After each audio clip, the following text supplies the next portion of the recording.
Lawatan rasmi Timbalan Perdana Menteri Datuk Seri Fadilah Yusof ke Shanghai dan Beijing juga berjaya capai matlamat. China secara prinsip bersetuju meningkatkan import minyak sawit serta beberapa komoditi lain dari Malaysia termasuk durian segar. Laporan Jalaluddin Baharin di Beijing.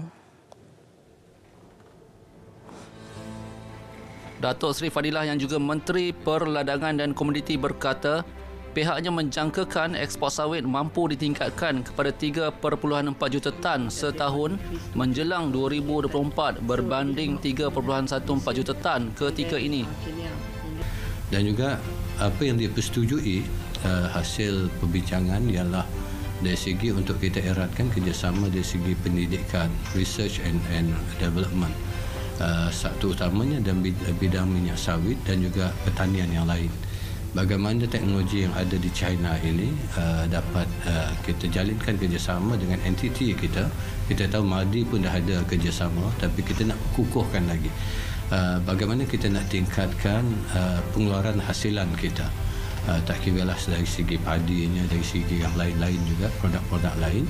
Sebab kita melihat cabaran masa depan ialah dalam sektor perdagangan adanya sekatan daripada EUDR. Kita tidak dapat membuka ladang-ladang baru bermula tahun 2020.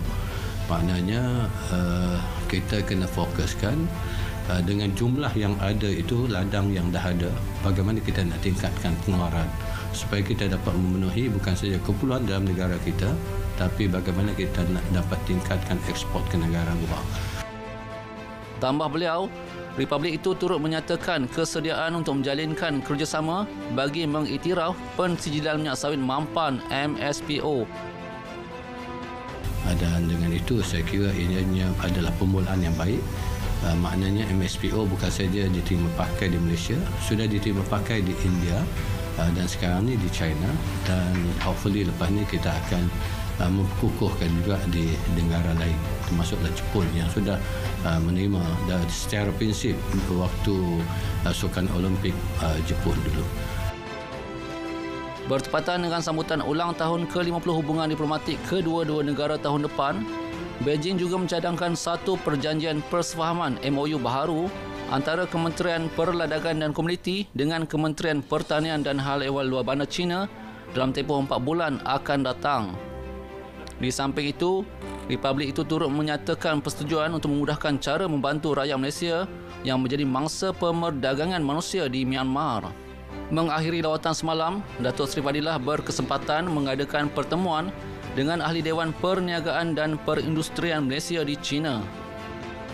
Usaha meningkatkan ekspor komoditi negara, khususnya minyak sawit, tidak akan terhenti di sini.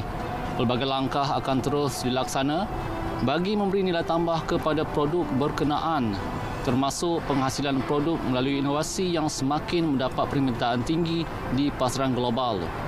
Perkembangan ini sekaligus membuka lembaran baharu kepada industri sawit negara dengan manfaatnya pasti mengalir terus kepada rakyat. Jalaluddin Baharin, Beijing, RTM.